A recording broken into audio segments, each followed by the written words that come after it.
Terima kasih ya Tuhan Yesus, kami datang padamu malam hari ini Tuhan. Kami mau merendahkan hati kami untuk mentinggikan nama-Mu Tuhan, sebab Engkau saja yang layak. Kami tinggikan dan kami muliakan, dikuduskanlah Engkau Tuhan Yesus, dan dipermuliakanlah nama-Mu. Di tempat ini Tuhan Yesus, hanya Tuhan yang kami senangkan, hanya Tuhan yang kami tinggikan. Kami percaya Tuhan Engkau akan membawa hidup kami dekat kepadamu Tuhan, saat kami meninggikan Engkau. Dan malam hari ini Tuhan, kami percaya mujizat kami terima Tuhan Yesus, dalam nama Tuhan Yesus. Haleluya.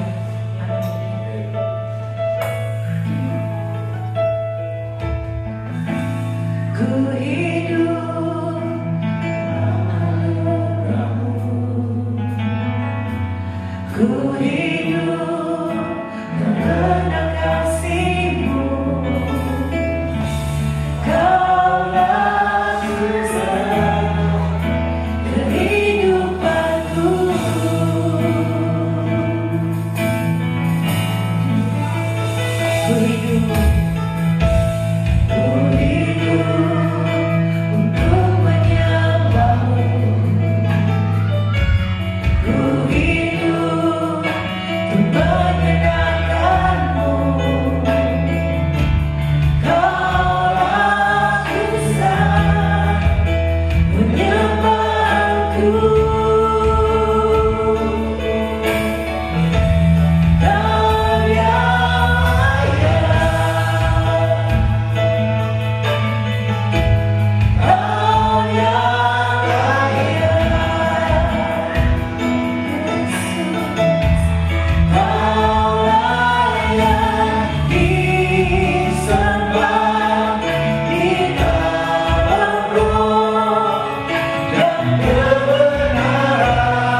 Ayo kita sembah dengan cinta.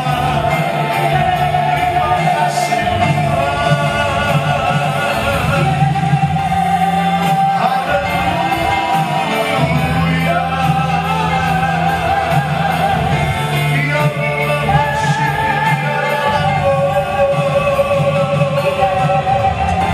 Ya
saat kita menyembah dalam Roh Kudus terus bekerja melawat setiap kita.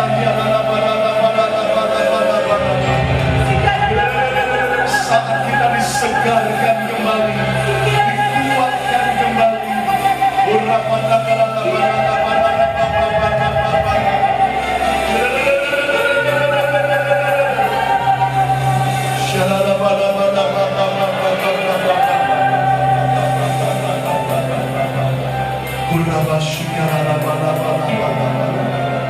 Mari buka kedua tangan saudara di hadapan Tuhan.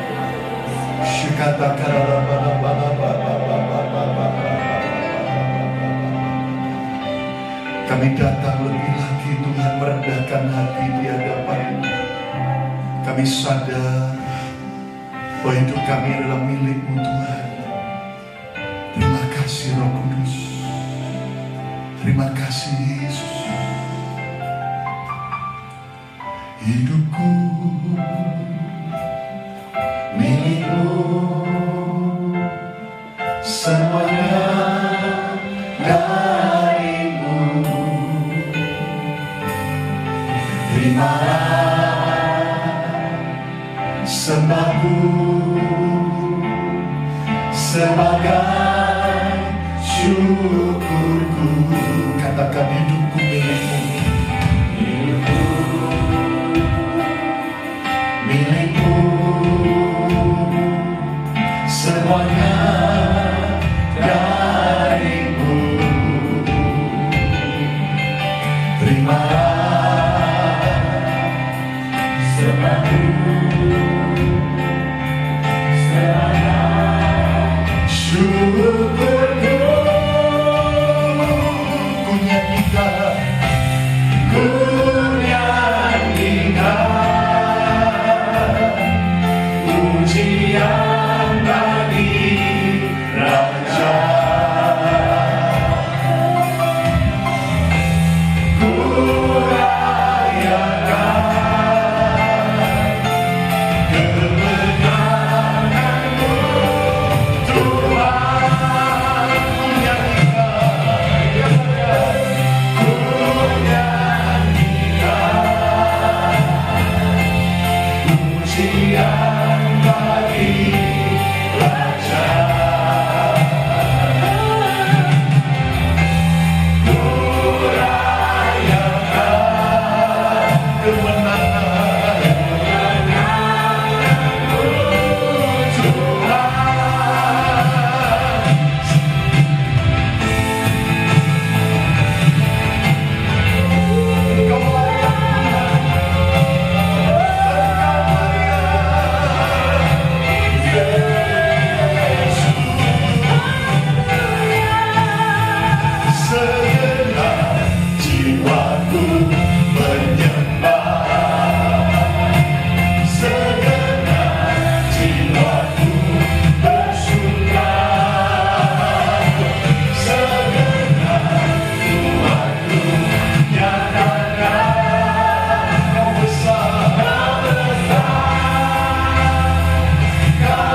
Biar terus kami berjalan dari satu kemenangan kepada kemenangan yang lebih lagi.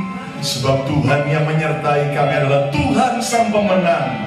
Kami percaya tantangan pergumulan tetap kami harus lewati, tetapi itu bukan untuk mendatangkan keburukan buat kami, tapi justru kalau Tuhan izinkan tantangan terjadi supaya kami semakin lihat mujizat Tuhan, semakin melihat pertolongan Tuhan, semakin melihat tangan Tuhan yang dahsyat dan ajaib menyertai dan membimbing setiap kami.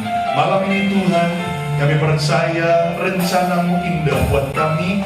Dan malam ini kami mau belajar kembali bagaimana kami harus bisa menerima satu dengan yang lain, sama seperti Kristus telah menerima kami semua. Kami percaya firman-Mu adalah ya dan amin. Berbicara buat setiap kami dalam nama Tuhan Yesus. Semua kita berkata amin. Kita beri tepuk tangan yang meriah dan kemuliaan Tuhan.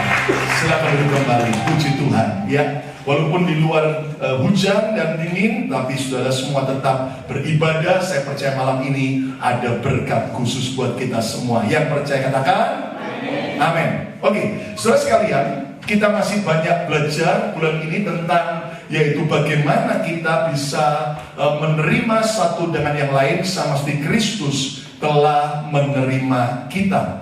Maka kita lihat Ibrani pasal 11 ayat 31. Ada satu ayat yang mungkin jarang dibahas, tapi kita akan lihat bersama-sama. Ibrani pasal 11 ayat yang ke-31. Yuk kita akan baca dengan suara yang nyaring bersama-sama. Ibrani 11 ayat 31. Yuk baca sama-sama. 1, 2, 3. Karena iman, maka Rahab, kata bersama saya Rahab. Ya, siapa Rahab ini? Perempuan sundal itu, terus tidak turut binasa bersama-sama dengan orang-orang durhaka. Baca. Karena ia telah menyambut pengintai-pengintai itu dengan apa? Dengan baik. Saudara sekalian, Alkitab dengan jelas mencatat bahwa Rahab perempuan sundal itu, jujur, sangat memalukan, sangat jadi aib kalau sampai seseorang mendapat predikat perempuan sundal, ya kan? Halo, ya kan? Ada kan di sini yang mau berencana dapat predikat begitu? Jangan, saudara. Ya, kalau saudara dapat predikat, ya nama saudara Jumianti, perempuan yang takut akan Tuhan. Keren nggak? Ya toh, Sumianti, perempuan yang betul-betul setia sama suaminya. Keren nggak? Tapi lihat, Rahab disebut perempuan sundal. Ya, sebetulnya dia siapa? Rahab ini pelacur ya dari kota Yeriko. Nah, Yeriko itu di mana? Yeriko itu dekatnya Wuhan, China. Amin. Ya, kira-kira berapa ribu kilometer dekatnya saya tahu. Nah, Yeriko itu ada di mana? Halo? Kota Yeriko ada di mana? Israel. Ya kan? Loh, kan nanti baru jadi wilayah kerajaan Israel setelah diapakan? Loh ya, tidak salah sih, memang nanti Yeriko jadi punyanya Israel itu. Tapi pada waktu kapan? Waktu masih dikuasai oleh orang-orang Kanaan, Yeriko itu. Nah, jadi saudara, dengar baik-baik. Ternyata Rahab ini seorang wanita yang memang kurang bagus, ya, alias wanita panggilan. Bahkan istilahnya sebetulnya identik, saya coba lihat komentarnya, dia bukan cuma wanita pelacur, tapi ibunya, Anda tahu, germonya istilahnya, maaf ya. Jadi saudaraku, tempatnya, rumahnya itu juga buat praktek ya pelacuran, gitu. Tapi dikatakan begini, karena iman, maka Rahab perempuan sundal itu tidak turut binasa, tidak turut dibunuh bersama-sama dengan orang-orang durhaka, bersama-sama dengan orang-orang Yeriko yang lain. Gak turut dibunuh oleh orang Israel. Waktu Yosua memimpin perang melawan yaitu saudaraku bangsa Kanaan. Dan ingat, kota pertama yang harus dikalahkan adalah kota apa? Yeriko. Ini kayaknya gak pernah baca kitab semua. Halo? Ya kan? Lihat, kenapa Rahab perempuan Sulam itu tidak sampai mati dibunuh? Ya, kalau Anda baca sama-sama, kenapa? 2, 3. Baca sama-sama, karena apa? Ia telah menyambut pengintai-pengintai itu dengan baik. Siapa pengintai-pengintai itu? Ini adalah 2 orang utusan, 2 orang pengintai yang diutus oleh Yosua yang memimpin bangsa Israel waktu itu, yang menggantikan Musa. Dan Anda tahu, sebelum bangsa Israel masuk menyerbu Yeriko, maka Yosua memerintahkan 2 orang pengintai untuk masuk ke kota Yeriko. Untuk apa? Untuk menyelidiki kekuatan dan semua kondisi dan keadaan daripada kota Yeriko. Mau perang harus mengadakan pemetaan apa? Kota dulu, ya musuhnya kayak apa dan sebagainya. Makanya ini hal yang penting. Anda tahu kenapa Israel sampai hari ini jadi bangsa yang kuat? Karena dia sangat hebat dalam soal apa? Spionase, dalam soal mata-mata. Ya, mata-matanya Israel namanya apa? Mossad. Ya, mata-matanya Amerika namanya apa? CIA. Mata-matanya Indonesia namanya? Ya kan, saudaraku? Nah, saudaraku, jadi Anda tahu, ternyata gara-gara Rahab ini menyambut dengan baik kedatangan 2 orang utusan Yosua, wakil daripada bangsa Israel, saudaraku, datang ke Yeriko. Dan ternyata kalau nanti Anda baca dalam Yosua pasal 2, ya karena waktu nggak sempat kita baca semua, nanti Anda baca, mau baca nggak? Saya nggak yakin Anda baca nanti. Baca Yosua pasal 2, ucapkan Yosua pasal 2. Ya, PR ya, nanti sebelum tidur harus baca apa? Yosua pasal 2, supaya Anda ngerti lebih jelas, ya kan? Nah, Anda tahu apa yang terjadi? Ternyata 2 orang utusan Yosua ini, 2 orang pemimpin ini dimasukkan ke dalam rumah Rahab. Kenapa? Karena sedang dikejar oleh yaitu prajurit kota Yeriko. Mereka mau ditangkap. Raja Yeriko mendengar bahwa ada utusan, yaitu 2 orang dari Israel. Dan Anda tahu, sampai akhirnya disembunyikan di atas soto rumah Rahab, bahkan ditutupi dengan jerami supaya kalau sampai diperiksa tidak kelihatan. Dan ternyata betul rumah Rahab didatangi, tapi Rahab berkata, oh itu tadi memang datang, tapi sudah pergi. Dan ternyata akhirnya diselamatkan. Dan singkatnya, sebelum 2 utusan itu dilepaskan oleh Rahab dari jendela yang ada di rumahnya, yang persis di atas tembok kota Yeriko, Anda tahu terjadi, tiba-tiba kemudian Rahab berkata, kalau sampai kalian menyerang, tolong ingatlah aku.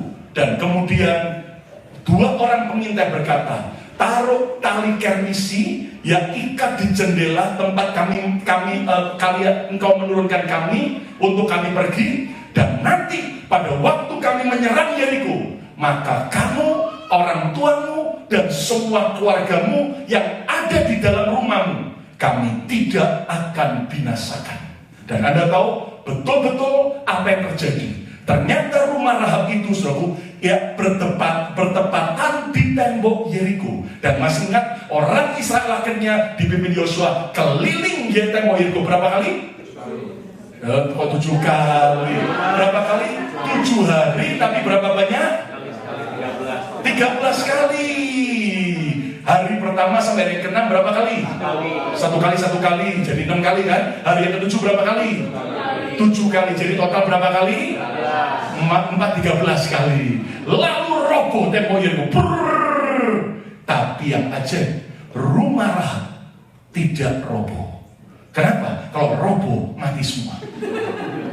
Betul? Jadi bukan cuma Yosua dan orang Israel yang nyelamatin keluarga Rahab, tapi termasuk Tuhan pun sampai memelihara rumah itu. Anda bisa bayangkan kayak gempa. Dan itu yang lain satu kota tembok rubuh. Tapi saya yakin berarti rumah Rahab yang ada di tembok itu tidak ikut roboh. Gempa pun istilahnya sampai ngerti mana yang harus dihancurkan dan mana batas yang tidak boleh dihancurkan. Yang menarik adalah apa? Kenapa Rahab melakukan itu? Mengalami mujizat karena ia telah menyambut pengintai-pengintai pengintai itu dengan apa? Dengan, ulang lagi, menyambut apa? Pengintai itu dengan baik. Saudara sekalian, kita bulan ini banyak belajar tentang acceptance, penerimaan. Saudara mungkin berkata, ngapain sih Pak kita belajar begini? Kalau Anda ngerti ini, hidupmu akan dahsyat. Katakan amin. Kalau Anda praktekkan, Anda bisa nyambut orang dengan baik, hidupmu akan bisa dipelihara dan dijaga, diluputkan oleh Tuhan. Tepuk tangan yang meriah untuk kemuliaan Tuhan. Katakan amin. Bayangkan saudara, tetangganya Rahab habis. Tetangganya Rahab semua dibunuh, dibantai oleh orang Israel. Hanya yang ada di rumah Rahab itu tidak disentuh. Kenapa? Gara-gara Rahab menyambut dengan baik 2 orang pengintai dari Israel. Dan Anda mengerti nanti kalau Anda baca dalam Yosua pasal 2, Rahab itu tahu persis siapa yaitu 2 orang ini. Dan dia tahu persis siapa Tuhan yang menyertai orang Israel. Nanti Anda baca, sampai dia berkata, kami semua penduduk kota itu udah gemetar mendengar Allah yang kalian sembah menyertai kalian dan membuat semua musuh-musuh kalian itu sampai kalah semua. Kami gemetar, kami ketakutan. Dan Anda mengerti, itu yang membuat Rahab terselamatkan. Dan yang menarik, Rahab tidak jadi dibantai, tidak jadi dihancurkan sekeluarganya. Bahkan coba lihat Matius pasal pertama ayat 5. Yuk kita baca sama-sama. Dalam silsilah dari Adam dan Hawa sampai Tuhan Yesus. Langsung saja shortcut ayat yang kelima. Matius 1 ayat kelima, baca sama-sama. 1, 2, 3. Salmon apa? Memperanakan Boas dari siapa? Rahab. Terus Boas memperanakan Obed dari Rut. Terus Obed memperanakan Isai. Dan kalau Anda baca, Isai memperanakan siapa? Raja Daud. Dan dari keturunan ini akhirnya lahir siapa? Tuhan Yesus. Bayangin. Coba Anda mikir sebentar. Rahab dari seorang wanita pelacur, wanita sundal, dan Alkitab dengan jelas berkata seperti itu kondisinya. Tapi gara-gara dia menyambut dengan baik utusan Tuhan, menyambut dengan baik utusan bangsa pilihan Tuhan, maka akibatnya, saudara-saudaraku, bukan hanya dia yang diselamatkan, tapi seisi rumahnya tidak jadi dibunuh, bahkan tidak hancur rumahnya. Dan akibatnya yang ajaib, setelah dia keluar dari kota Yeriko, bahkan akhirnya Israel dan Yeriko dikuasai oleh Israel. Anda tahu apa terjadi? Rahab akhirnya menikah dengan seorang pria bernama siapa? Salmon. Ya, jadi ternyata ikan salmon itu termasuk ikan sehat karena ikan Yahudi. Anda tahu apa terjadi, saudara? Ternyata akhirnya Rahab menikah dengan baik dengan Salmon. Dan Salmon adalah masih keturunan daripada Adam dan Hawa. Iya Pak, semua kan keturunan Adam dan Hawa. Tapi dari keturunan Abraham, dari keturunan Yehuda. Dan Anda tahu, sampai dari keturunan Salmon dan Rahab lahirlah Boas, lahirlah kemudian Obed, dan lahirlah Isai, bahkan lahirlah siapa? Raja Daud. Jadi kira-kira Rahab ini akhirnya jadi siapanya Daud? Maconya Daud. Ya kan, berapa generasi? 1 naik ke Isai, 2, 3 ke Obed, terus 4 ke Salmon dan Rahab. Berarti berapa generasi? 4. Jadi sudah itu apa? Maco. Pokoknya harus gitu lah saya. Nangkap saya. Nah, sekarang begini. Saudara, hidup kita mungkin sebetulnya jauh lebih terhormat daripada Rahab. Tapi yang menarik, kalau saudara walaupun tidak separah Rahab masa lalu kita, asal kita punya pengertian bagaimana menyambut utusan Tuhan, bagaimana menyambut hamba Tuhan, bagaimana menyambut orang percaya, maka hidup kita bisa dipulihkan oleh Tuhan. Tepuk tangan yang meriah untuk kamu. Amin.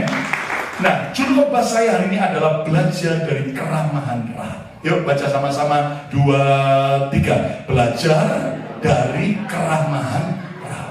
Rahab ini orang yang welcome, orang yang ramah. Bahkan kalau nanti Anda baca dalam Yosua pasal 2, bagaimana Rahab ini bahkan melindungi 2 utusan Tuhan yang sedang dikejar, mau dibunuh oleh prajurit Yeriko. Nah, kita akan belajar bersama-sama dari keramahan Rahab. Apa sih kita bisa belajar? Siapa yang mau alami perlindungan Tuhan, berkat Tuhan, bahkan kita mengalami masa pemulihan Tuhan sampai anak cucu kita diberkati oleh Tuhan luar biasa. Tepuk tangan yang meriah untuk kemuliaan Tuhan. Amin.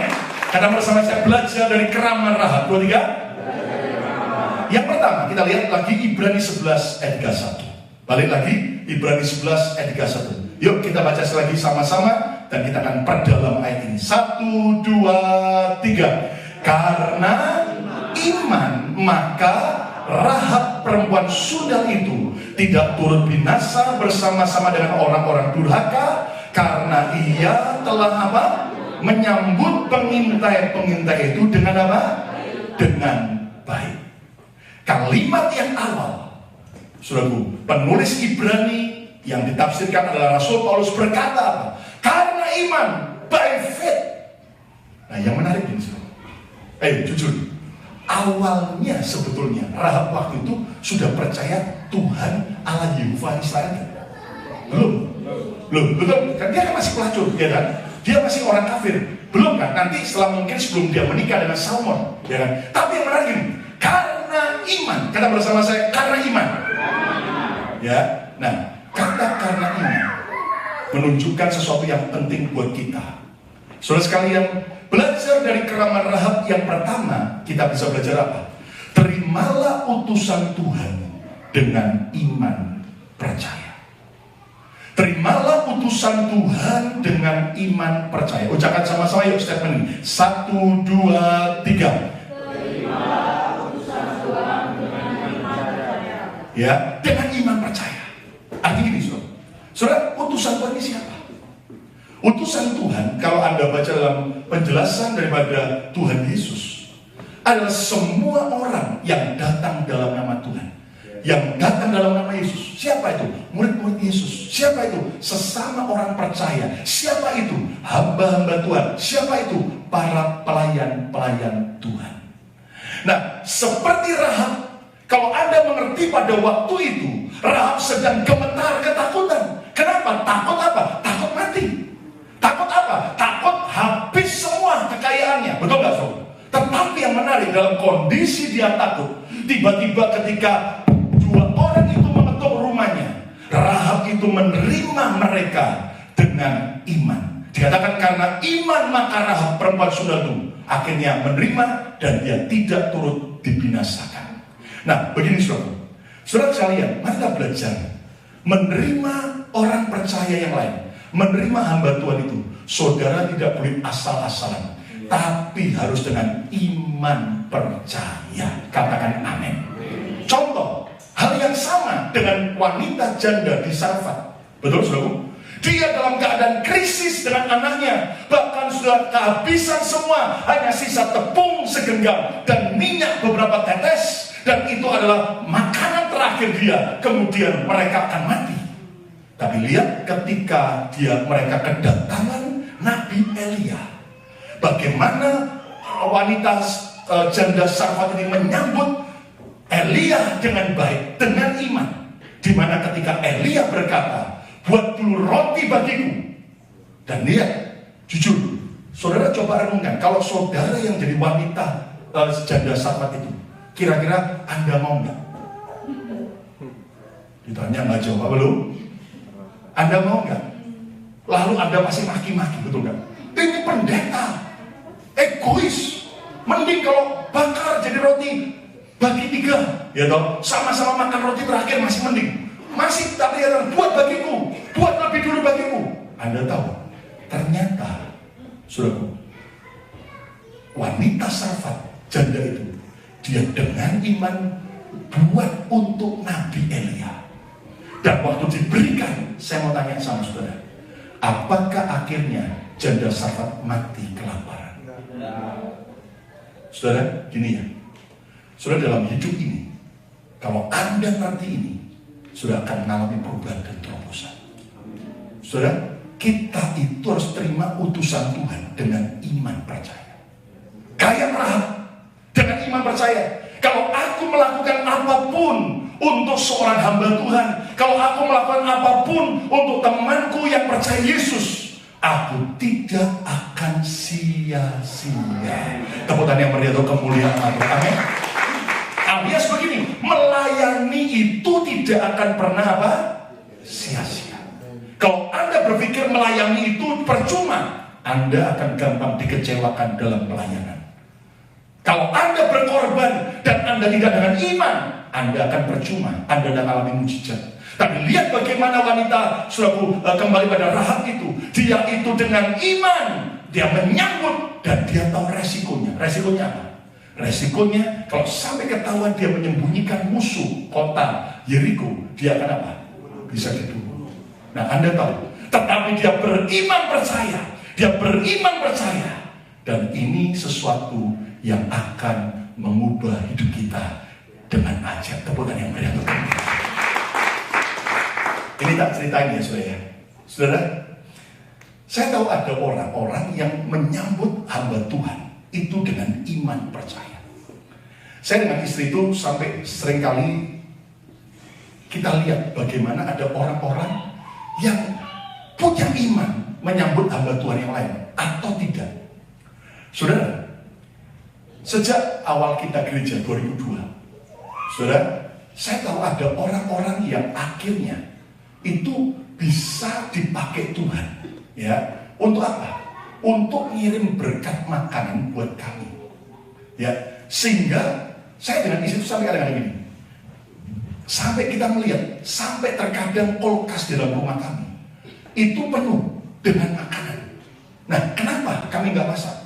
Karena kabar baiknya, istri saya tidak bisa masak, saudara. Ya, saya juga tidak bisa. Sekarang saya belajar lumayan, ya toh. Kalau bakar-bakar, goreng-goreng masih bisa, saudara.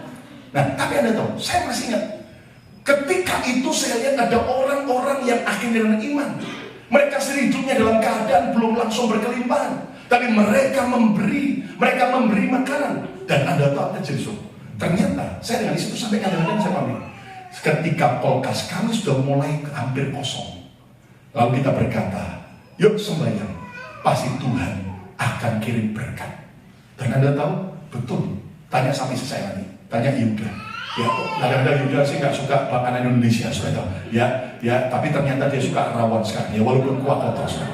Tapi Anda tahu, ada orang-orang yang akhirnya tidak diduga-duga, ya, tahu, bahkan, saudara, saya melihat orang-orang itu akhirnya ngalami yang namanya berkat demi berkat. Tepukan yang meriah untuk kembali. Lalu kemudian satu hari saya doa, Tuhan, kenapa selalu Engkau kirim dalam tanda kutip kayak burung gagak? Selalu nanti ada yang kasih berkat ini, ada yang berkat ini, ya toh, berkat ini, dalam artian makanan, ya toh, sampai penuh. Lalu kemudian Tuhan katakan, kamu ingat hambaku, karena apa yang kamu tabur, kamu tuai. Saya kaget, maksudmu apa Tuhan? Ingat, ketika kamu sejak mulai tak mengerti prinsip ini, kamu mulai banyak menjamu ngajak makan hamba-hambaku. Wih, saya langsung nyetang. Dan saya masih ingat, saudara, saya cerita sama saudara, saya ketika dalam kerjaan sebulan sebelum melayani Tuhan sepenuh waktu, saya selalu punya sebuah gambaran begini. Kalau sampai saya bisa jamu hamba Tuhan makan, saya percaya saya tidak akan pernah kehilangan upah. Dan Anda tahu, saya ngomong ini bukan berarti kemudian habis itu suruh ngajak semua Jeffrey makan, saudara, ya toh? Ya, kalau Anda ngajak Jeffrey makan, tak apa-apa. Saya wakilkan supaya dia semakin tambun dan subur, saudara, ya. Saya suka. Tapi Anda tahu, akhirnya saya masih ingat, saya setiap kali keliling ke banyak kota, sudah pelayan ke banyak daerah, dan juga pekerjaan secara sekuler. Selalu habis pelayanan, saudara, kemudian hamba Tuhannya memberi saya amplop, saya balikkan amplopnya, saya tambahin amplop baru, gitu, saya tabur juga, lalu saya ajak hamba Tuhan untuk makan sekeluarga dan beberapa staf full timernya. Saya masih ingat waktu di Ambon, saya tanya sama gembala tersebut yang tempat saya melayani, kira-kira mana rumah makan yang terbaik di kota ini yang bapak sekeluarga belum pernah makan. Lalu dia malu-malu dan dia sebut satu nama. Saya bilang, ayo sama-sama. Dan Anda tahu berapa orang yang dibawa, saudara. Ternyata bukan cuma suami istri dan anak-anaknya, kan sekampung dibawa juga, saudara. Saya masih ingat hampir 20 orang, saudara. Ya kan? Dan begitu selesai tagihan, Anda mengerti? Saya kaget, saya lihat jumlahnya besar. Tapi saya bersyukur, saya punya seorang yang waktu kerja sekolah, bos yang juga anak Tuhan, cinta Tuhan, dan suka korban. Dan kalau dia korban gila-gilaan juga, dia selalu pesan sama saya, jangan cuman kamu yang nabur, selalu bagi dua.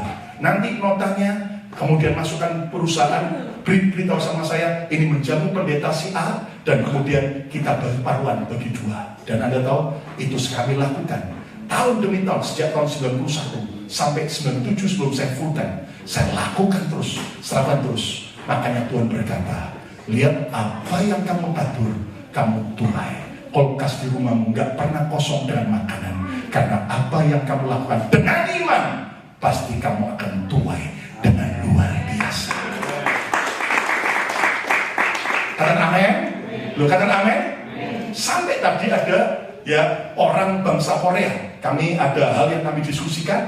Lalu dia ngomong gini, saya sudah terlambat yuk makan siang sama-sama. Dia ngomong gini, Pastor, kebiasaan orang Korea tidak pernah boleh ada jemaat yang dibayari makan oleh pendeta. Lalu saya bilang begini, itu kan Korea, saya Indonesia. Izinkan saya dibayarin kamu hari ini. Dan tadi saya bayar. Dia sampai kamsia, saudara, berkali-kali. Saya bilang, enggak apa-apa. Kenapa? Karena saya ngerti, saya juga gak cuma mau menerima, tapi dengan iman kalau kita menyambut dengan baik seorang utusan Tuhan, saudara akan lihat bagaimana Tuhan akan membela, memelihara, dan memberkati setiap kita semua. Yang percaya katakan, terimalah utusan Tuhan dengan iman Nah, sekarang gini, siapa yang mau alami berkat lebih ajaib? Tak ajarin ya. Mau praktek mulai minggu besok? Mau praktek mulai minggu besok? Mau? Ini agak ekstrim. Mau nggak? Mau nggak? Saya kasih ide. Begitu Anda selesai kebaktian minggu, turun ke Bethany Cafe. Anda bisa apa? Ya bisa makan Pak, ya bisa beli Pak. Tapi bisa jadi Anda coba lihat, adakah jemaat yang perlu Anda berkati? Loh, ada amin? Anda amin? Sederhana kan? Saya nggak mau Anda cuma dengar khotbah, pulang lupa. Minggu besok praktek. Bila perlu, kalau lagi antri bayar, Anda ngomong sama yang kasir, saya berikan uang $20 lebih dari apa yang saya bayar untuk yang antri di belakang saya.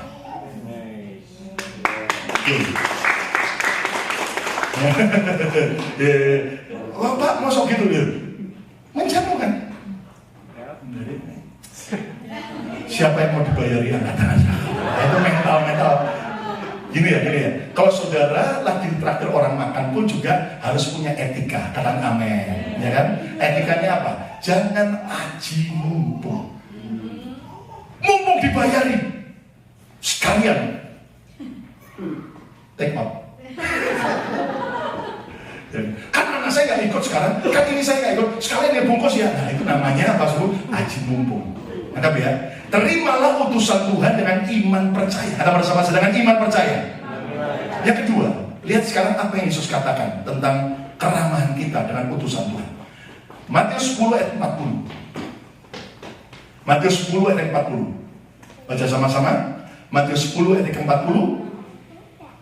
Yuk baca 1, 2, 3. Barang siapa menyambut kamu, ia menyambut aku. Terus, dan barang siapa menyambut aku, menyambut Yesus, ia menyambut dia yang mengutus aku. Keren ya? Halo? Saudara mau nggak menyambut Bapa di surga? Anda mau nggak menyambut Tuhan Yesus sendiri? Gimana cara Anda menyambut Tuhan Yesus? Menyambut Bapa di surga? Dikatakan apa? Barang siapa menyambut kamu ini siapa? Yesus bicara sama murid-muridnya. Siapa murid Yesus? Saudara semua yang percaya Yesus. Takutan yang melihat kemuliaan. Anggap saudara. Kalau saudara ngerti ini, jadi ternyata ketika saudara memperlakukan anak Tuhan yang lain, Anda memperlakukan pengikut Yesus yang lain, Anda memperlakukan hamba Tuhan yang lain, ternyata perlakuan yang sama itu sedang Anda lakukan pada Yesus. Betul nggak? Ini ayat betul nggak? Dan yang sama juga engkau lakukan pada Bapa. Nah, dari ayat ini kita masih tetap related hubungan dengan wanita Rahab lagi. Yang pertama tadi adalah apa, saudaraku? Terimalah utusan Tuhan dengan apa? Iman percaya. Pokoknya dengan percaya. Walaupun aku lagi susah, walaupun aku lagi tidak banyak duit, tapi aku mau tetap menabur yang baik untuk utusan Tuhan, untuk murid Tuhan yang lain. Nah, Anda tahu? Tapi yang kedua, sambutlah utusan Tuhan dengan baik dan ramah. Ucapan sama-sama yuk, 2, 3. Sambutlah utusan Tuhan dengan apa? Baik dan ramah. Kenapa? Ingat tadi Yesus bilang begini, barang siapa menyambut utusanku, anak-anakku, hamba-hambaku, ia menyambut aku. Dan barang siapa menyambut aku, ia menyambut Bapa yang mengutus aku. Yang menarik, Yesus pakai kata Bapa yang mengutus aku. Karena gini, saudaraku, Tuhan sedang berkata begini, saudara, bagaimana cara Anda memperlakukan hamba Tuhan? Bagaimana cara Anda memperlakukan treat orang lain karena dia pengikut Yesus? Itu adalah cara yang sama Anda memperlakukan dan treat Tuhan Yesus sendiri. Makanya sekarang gini, saya ajari, mulai sekarang hati-hati. Jangan Anda kemudian galak, kasar, jahat sama anak Tuhan yang lain. Apalagi sampai, maaf kata, sampai kita menjelek-jelekkan dan kurang ajar dengan hamba Tuhan. Saya mau gini, bukan saya mau minta dipuji, no. Tapi Tuhan tahu hati saya. Justru saya mau menolong saudara. Kenapa? Karena di zaman sekarang terlalu banyak orang yang berpikir saya mau cinta Yesus, tapi tidak cinta hamba Tuhan. Saya mau hormat Yesus, tapi tidak bisa hormat sama orang Kristen yang lain. Saya mau mengasihi Tuhan, tapi tidak bisa mengasihi saudara seiman.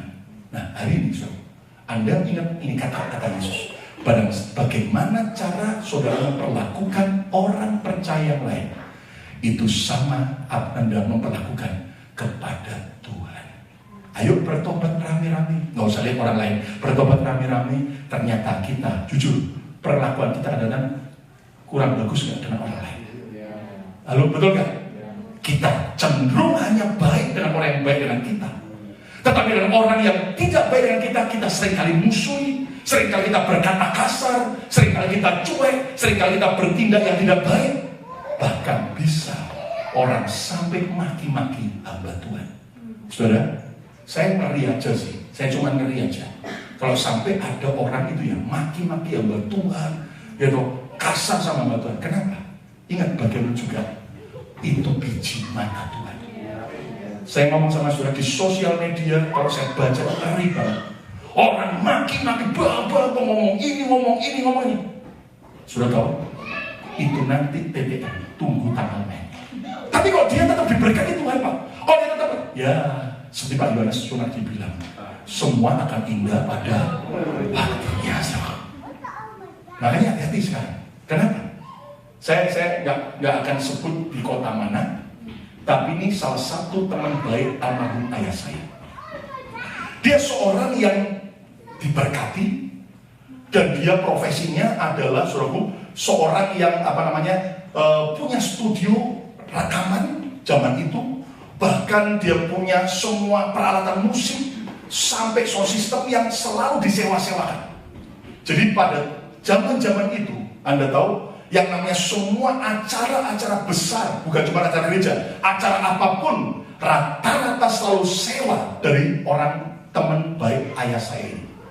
Nah, dia seorang yang diberkati Tuhan.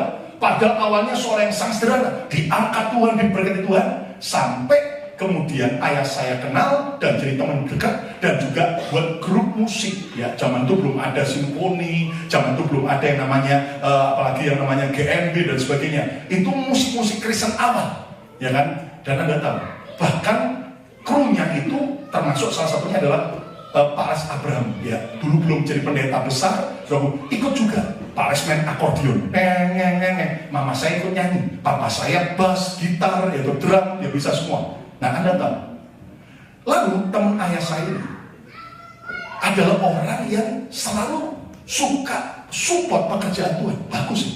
Jadi nggak cuma ke kota-kota besar, tapi sampai ke daerah-daerah. Nah, sampai akhirnya dia itu kalau sampai ke satu gereja, dan dia suka dengan gereja itu, maka gereja itu dikirimin semua alat-alat musik dan sound system yang terbaik. Dikirimin semua, dikirimin. Tapi ada kebiasaan buruknya. Ketika satu kali dia tersinggung dengan pendeta tersebut, satu kali ketika dia mengalami yang namanya dikecewakan, maka semua alat musik dan sound system yang dia udah taruh di gereja diringkesi lagi. Dulu diringkesi. Ini saya tidak pernah lebihkan. Saudara nanti bisa tanya sama ibu saya. Diambil semua dengan kemarahannya karena dia merasa tersinggung dengan pendeta itu, diambil semua dan ditinggal di aja. Dan Anda tahu, ternyata ayah saya cerita, nggak cuma satu gereja. Hitungan ayah saya lebih dari 6 gereja diperlakukan seperti itu. Selama dia senang dengan pendeta itu, senang dengan gereja itu, dia akan kasih apapun juga. Tapi begitu dia tersinggung, dia marah, dia langsung ambil semua. Sampai satu kali tim ayah saya sering diminta untuk mengiringi kalau ada KKR besar di lapangan. Nah, ada hamba Tuhan dari Belanda. Kalau Anda tahu zaman-zaman itu saya masih kecil, ya toh. Sekarang masih kecil juga, saudara. Namanya John Masbal. Kesembuhan ilahi. Dan dia buat KKR di lapangan. Dan itu banyak orang sembuh, terutama agama seberang. Nah, satu kali ketika John Masbal datang minta tim daripada teman ayah saya, wih, semua disiapkan sound system, bayangin, untuk stadion terbuka, dia siapin gratis semua. Pemain musiknya, penyanyinya, dan grupnya semua. Dan itu terjadi beberapa kali. Semuanya oke. Sampai ketika Mbak Tutu datang beberapa kali ke Indonesia dan buat KKR satu kali. Tiba-tiba ketika lagi KKR malam itu ayah saya dan ibu saya juga ikut main dengan tim. Begitu selesai, belum selesai untuk mulai dia khotbah, hamba Tuhan ini dari Belanda noleh ke belakang. Terus ngomong gini, saya tidak merasakan urapan Tuhan dalam pelayanan pujian penyembahan hari ini. Kalian ada apa? Pokoknya memberi nasihat yang bagus, nggak nyinggung secara kasar, ngomong baik. Anda tahu, itu teman ayah saya pemiliknya tersinggung berat. Pendeta itu lagi diterjemahkan khotbah. Sudah tahu, di antara ribuan orang di stadion, itu orang apa yang kerjanya? Kukutin satu-satu Surabaya. Khotbah lagi tengah-tengah khotbah, drum dilepasin, sini dilepasin, keyboard dibawa turun, dimasukin mobil, semua tukang-tukangnya, ayo, pokoknya. Jadi Anda bisa lihat itu orang dari yang duduk kan bisa lihat semua sudah dipanggung, sudah panggungnya tinggi, diringkasin semua sampai speaker gede, belum selesai khotbah loh, cuma ditunggu aja, gitu. Begitu mau amin langsung dilepas dan dikukutin, Saudara. Ayah saya cerita, sejak itu seolah-olah yang disembah, yang dilayani oleh hamba-hamba Tuhan itu, yang dilakukan seperti itu, awalnya diem. Lama-lama mulai bertindak. Orang itu akhirnya nggak lama kena stroke, akhirnya mulai turun, sampai ayah saya sampai nangis karena salah satu teman baiknya. Semua properti rumah yang gede, studio, semua habis ludes. Kenapa? Ditipu kanan kiri. Sampai menantunya sendiri rebutan semua. Dan Anda tahu sampai hari ini, beliau sudah dipanggil Tuhan, tapi istri dan anak-anaknya harus pindah ke kota kecil. Dan maaf, saya sempat kunjungi, saya kaget karena di sebuah rumah susun, ya kayak perumahan BTN yang sangat-sangat sedih sekali. Saya sampai tanya sama mama saya, "Ma, kok kayak gini hidup istri dan anak-anaknya?" Dia bilang, "Ya gimana, papamu sudah ngomongin bolak-balik, hati-hati memperlakukan hamba Tuhan, hormati. Karena kalau kita ramah, baik, cinta, hormat sama hamba Tuhan, utusan Tuhan, sama artinya kita hormat dan ramah kepada Tuhan yang mengutusnya." Tepuk tangan yang beri untuk kami. Saya ngomong ini, jujur Tuhan tahu hati saya cuma karena mengasihi saudara. Katakan amin. Ya karena saya juga ada ketika saya siapkan. Nah, yang ketiga, yang terakhir, belajar dari keramahan Allah. Lihat ayat berikutnya, Matius 10 ayat 41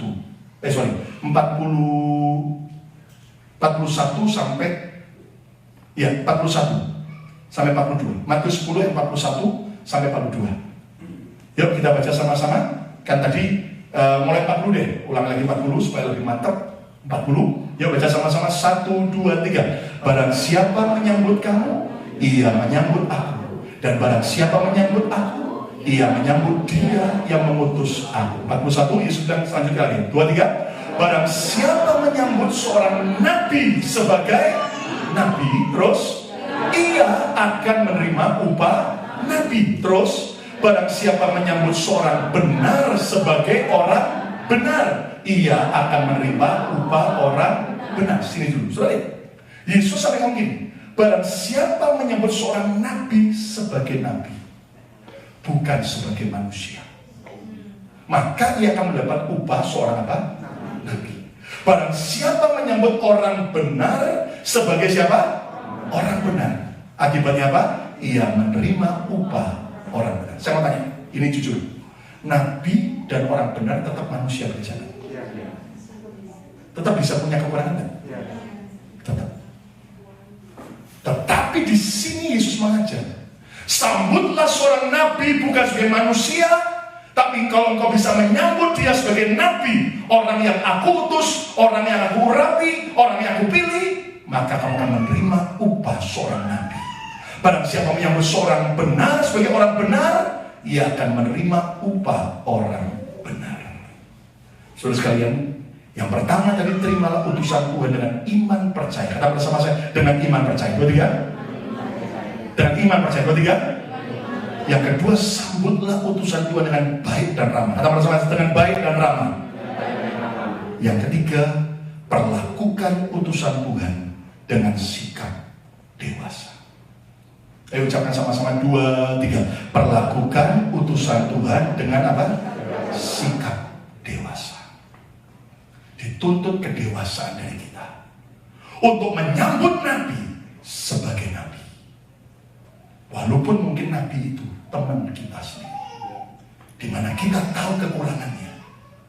Kita harus menyambut orang benar sebagai orang benar, walaupun mungkin itu teman kerja kita. Kita tahu semua kekurangannya. Kalau seandainya orang itu adalah keluarga kita sendiri, kita tahu kekurangannya. Tapi ingat, ini Yesus ngajarin, terimalah dia sebagai nabi. Terimalah dia sebagai apa? Orang benar. Maka saudara akan dapat upah yang sama. Tepukan yang meriah untuk diri. Nah, dituntut kedewasaan. Kata bersama saya, kedewasaan. 2, 3. Lihat kebodohan penduduk kota Nazaret. Mereka akhirnya tidak mengalami mujizat. Kenapa? Mereka kecewa dan menolak Yesus karena mereka tahu, loh, Yesus kan waktu kecil bersama-sama kita. Kita tahu siapa orang tuanya, bahkan saudara-saudaranya laki-laki dan perempuan pun kita tahu. Akhirnya mereka kecewa dan menolak Yesus. Mereka orang-orang penduduk Nazaret tidak bersikap dewasa. Akibatnya saya mau tanya, yang rugi siapa? Halo, yang rugi siapa? Apakah Yesus yang rugi? Enggak, yang rugi mereka sendiri. Saudara, gini ya, saya ngajari saudara, enggak ada hamba Tuhan sempurna, enggak ada orang Kristen sempurna. Belajarlah bersikap dewasa. Ada teman hamba Tuhan saya ngomong gini, enggak banyak orang bisa ikut merayakan kemuliaannya. Maksud saya tanya, maksudnya apa? Karena ada banyak orang waktu lihat hamba Tuhan lain lagi diberkati Tuhan, malah apa? Iri dan kemudian menjelek-jelekan. Saya heran juga hari-hari ini, akhir-akhir ini jujur ya, ada 2 ekstrem dalam Kristen yang saling ribut. Yang satu ekstrem berkat, kelimpahan, ya. Yang satu ekstrem kemiskinan. Pokoknya kalau semakin lihat hamba Tuhan yang melarat, susah, itu happy. Jujur, di luar ada yang begitu enggak? Di sini nggak ada, yang begitu sudah pindah ke gereja lain. Jujur, ada nggak? Sampai ada orang begini, pokoknya saya tidak akan pernah bisa setuju lihat pendeta hidup dalam kemakmuran. Saya nggak suka pokoknya lihat pendeta hidupnya mewah. Terus semua di depan saya. Terus saya ketawa. Saya ledekin. Ini di Indonesia, bukan di Amerika. Terus saya ledekin. Terus kamu nggak suka lihat pendeta kaya? Enggak. So, kamu nggak suka lihat pendeta kemudian hidupnya enak? Nggak suka. Terus saya tanya balik. Lah kamu sendiri mau hidup kaya dan enak nggak? Memikul salib. Loh ya, jangan-jangan mau cuma ngomong kayak firman Tuhan. Langsung aja. Kamu sendiri mau nggak hidup enak dan hidup kaya? Mau nggak? Ayo jujur. Kalau dia jawab apa? Ya masih mau. Tapi karena dia tahu saya tembak, udah muter, pikul salib lah. Terus kemudian saya tanya, kamu kesini naik apa? Naik mobil. Kamu kaya berarti. Mobilmu apa? Ternyata mobil Eropa juga. Nah, kamu nggak fair dong. Kamu sendiri boleh dan mau ngejar hidup kelimpahan. Tapi kamu klaim pendeta kalau kelimpahan, hidupnya makmur, itu pendeta mata duitan. Terus saya jelasin, saya tunjukkan. Gini, hitung-hitungan dia. Kalau hamba Tuhan itu sejak muda, dia setia melayani, dia setia menabur, kemudian dia diberkati. Apakah dia berarti mata duitan? Belum tentu. Terus saya ngomong, kamu jangan cuma fokus sama hamba Tuhan yang jatuh karena kelimpahan. Gak dipungkiri, kita saya sampai ngomong sama beberapa orang, mohon maaf ya, mewakili para pendeta yang jatuh, minta maaf. Gak dipungkiri, ada begitu. Tadi jujur, di antara yang jatuh, ada gak hamba Tuhan yang diberkati, dipakai Tuhan sampai hari tetap hidupnya benar, hidupnya takut akan Tuhan? Ada gak? Banyak. Cuman kan gak di-expose. Betul gak? Kalau Anda mau tanya sama saya punya banyak teman di grup WhatsApp para pendeta, orang-orang yang hidupnya kelimpahan, tapi tetap takut akan Tuhan. Tepukan yang melihat kamu lihat. Amin. Katakan haleluya. Sampai ada teman hamba Tuhan ini. Saya bilang, saya ini bukan karena saya kerja, tapi karena Tuhan yang memberikan semua fasilitas. Dan Anda tahu ini orang sebentar dia tahu ada di Indonesia, sebentar di Papua, sebentar sudah di Eropa, sebentar lagi sudah di Amerika, sebentar lagi sudah di Australia. Nah kemudian apa kita iri sama mereka? Come on, kita harus fair. Kalau jemaat sendiri mau hidup dalam berkat, kenapa kita mengklaim hamba Tuhan yang hidup dalam kelimpahan? Ya toh, kalau kasarnya gini loh, ada orang ini, loh kalau saya melarat, pendeta juga harus ikut melarat. Terus kalau kamu kaya, ya pendeta nggak boleh kaya, pendeta maunya sendiri enak banget saya tahu. Senggol kanan kiri, jangan kayak begitu saya tahu. Jadi perlakukan dengan sikap dewasa. Amin, saudaraku. Lo kata amin. Tidak cukup banyak orang yang dewasa bisa menghandle kekurangan-kekurangan orang lain. Betul nggak? Nah, mari kita belajar supaya saudara tidak sampai alami kerugian. Siapa yang mau seperti Rahab, dipulihkan Tuhan, dibebaskan dari semua dosa, bahkan diangkat Tuhan, dipermuliakan oleh Tuhan. Tepukan yang melihat kemuliaan. Amin. Nah, belajar dari keramat Rahab 3 poin. Yang pertama, terimalah utusan Tuhan dengan iman percaya. Ucapkan 2, 3. Terimalah utusan Tuhan dengan iman percaya. Karena iman, Rahab menerima utusan itu. Yang kedua apa? Sambutlah utusan Tuhan dengan apa?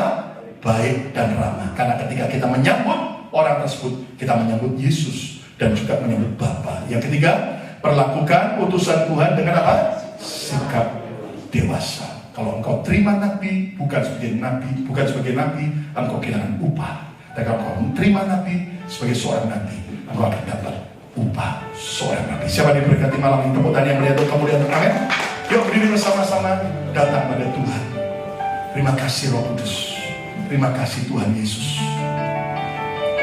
Kami datang padamu hari ini Tuhan. Kami percaya Engkau Tuhan yang mengajar kami. Kalau sampai Rahab, contoh teladan dari wanita pelacur pun bisa diubah Tuhan.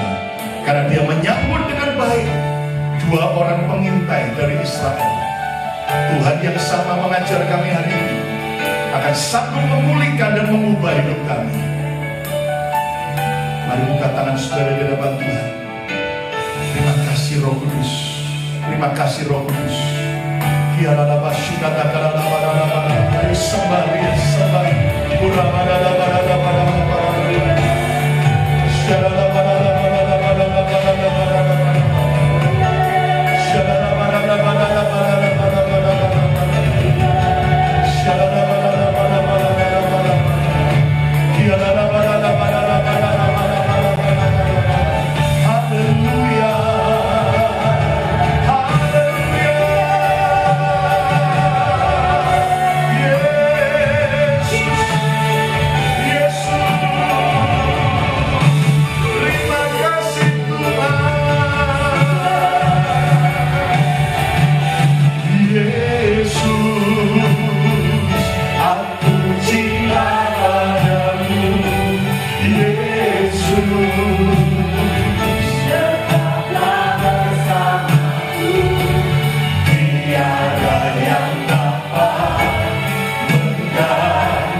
Mari angkat tangan saudara.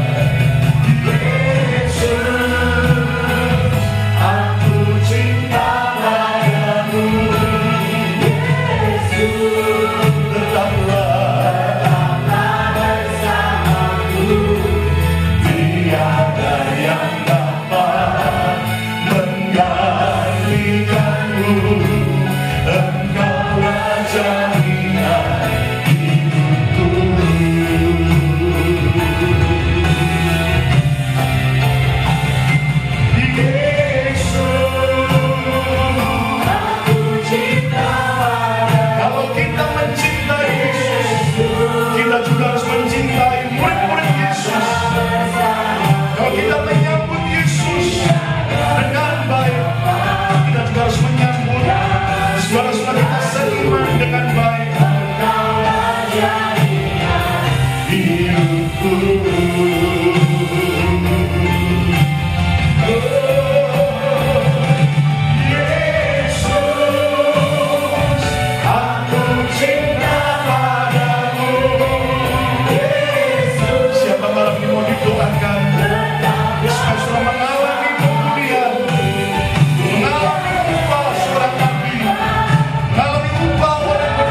Tuhan.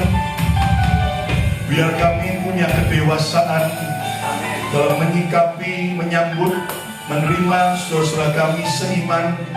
Bukan hanya kelebihan mereka, tapi juga kekurangan kelemahan mereka. Dan kami juga punya sikap yang ramah, sopan, dan baik. Karena kami tahu bahwa bagaimana cara kami memperlakukan murid-murid Yesus yang lain, itu merupakan sebuah ekspresi bagaimana kami menyambut Tuhan Yesus dan Bapa sendiri. Ampuni kalau selama ini kami seringkali menyentuh biji mata Tuhan. Mulai hari ini kami mau belajar saling menghormati, saling menghargai, dan ajar kami Tuhan untuk bisa Tuhan melakukan semua penyambutan dengan iman. Sebab kami tahu Tuhan bahwa apa yang kami lakukan terhadap orang-orang percaya utusan Tuhan, bahkan hamba Tuhan, tidak pernah sia-sia. Semua pasti dihitung oleh Tuhan. Berkat atas setiap kami. Sekarang kami akan bawa persembahan kami dengan sukacita. Dalam nama Yesus semua kita berkata amin, amin, amin. Sekarang kembali kita akan bawa persembahan kita. Setelah minggu kita akan belajar kembali bagaimana kita sungguh-sungguh harus bisa menyambut satu dengan lain sama seperti Kristus telah menyambut kita. Ayo kita beri dengan sukacita. Haleluya. Haleluya.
Berkat Tuhan menyertai kami semua. Berkati makanan, minuman, fellowship kami, semua yang menyediakan, dan juga berkati setiap kami perjalanan pulang. Dalam berkat Tuhan, terimalah berkat Bapa, Putra, dan Roh Kudus dalam nama Yesus Tuhan. Yang percaya diberkati Tuhan, sama-sama katakan amin. Dan besok kasih salam kanan kiri. Sampai berjumpa lagi.